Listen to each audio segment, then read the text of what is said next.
If you're anything like me, I spent years trying to motivate myself, trying to be productive and push myself to do something in business, but I just couldn't focus. For me, the answer was to put myself in something I call emergency mode. I'll explain what this is and the best way to do it. Let's say you have savings, right? I would take that $5,000 to $10,000, that's what you kind of need, and move to somewhere like Colombia. Move to somewhere like Bali, move to somewhere like Thailand. With those savings, you can easily stretch that to at least 6 months, and if you live like a brokey, then possibly up to a year. And what that does is it puts you into emergency mode. In 2020, when I lost all my income because of my physical job just completely disappearing, I had no choice. I just had to figure out some way to make money, and there was no way to do it except online. I did have a bunch of savings, but with my cash flow completely drying out, I went into panic mode. And going into this panic mode, into this emergency mode, was the best thing for me. It was literally hard to just sit there and watch YouTube videos when I know that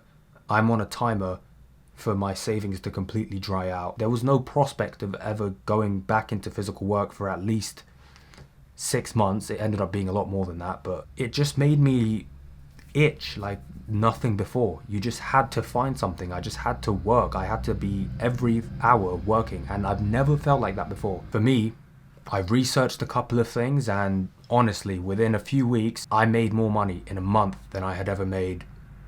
I mean, maybe what I was making in 3 months before. Just make sure you don't treat it like a holiday. You're going to the target country, whichever one it is, to live like a local, to work, and it's not a vacation. It's not a chance to party like too much. Like, you can do a little bit, but it's not a chance to go into degenerate mode, because some people fall into that. But if you make it like, I'm a local, I'm living for $700 a month, and I have this certain amount of time to figure stuff out, I think truly most people will end up figuring something out.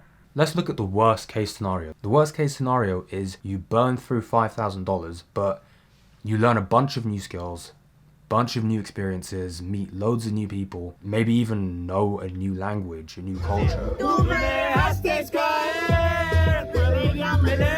When I lived in Colombia, I did a bunch of things that either I couldn't do in the UK or I just put off doing in the UK. So I shot a bunch of guns. I learned salsa and bachata. I literally did my first ever driving lessons in Medellin in a manual car, which was awesome. It was a driving lesson, but it ended up being more like having a personal tour guide driving me through the city, telling me what everything is. Another thing people don't talk about is how much easier it is to actually network with high value people when you're an expat. For example, I live in London, right? This is supposed to be the city where there's the highest population of millionaires, maybe in Europe, possibly maybe number 4 or 5, something up there in the world. And yet I've never in London had a conversation with a millionaire.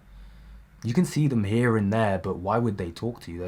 They're not interested in talking to you. And so, believe it or not, in Colombia and Mexico, I would have a conversation with some millionaire every couple of weeks, as in someone who has a net worth of more than $1 million. It would be startup CEOs, retired older guys with a bunch of real estate, crypto dudes back in 2020, now I don't know. But there's people there who are doing much better than you, and you have more access to when you're both foreigners in a new country. There's something to relate to. So whereas here, why would they speak to you? There it's like, oh, you're another foreigner, we're in this together, I can show you this, you can show me that.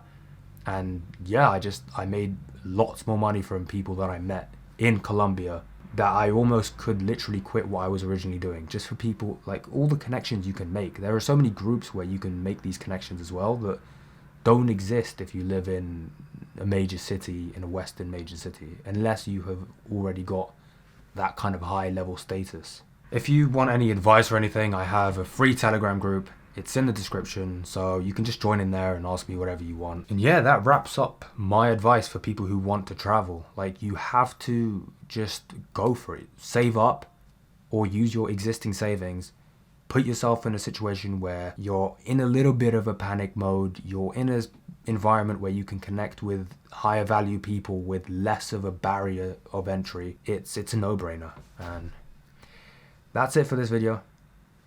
See you next time.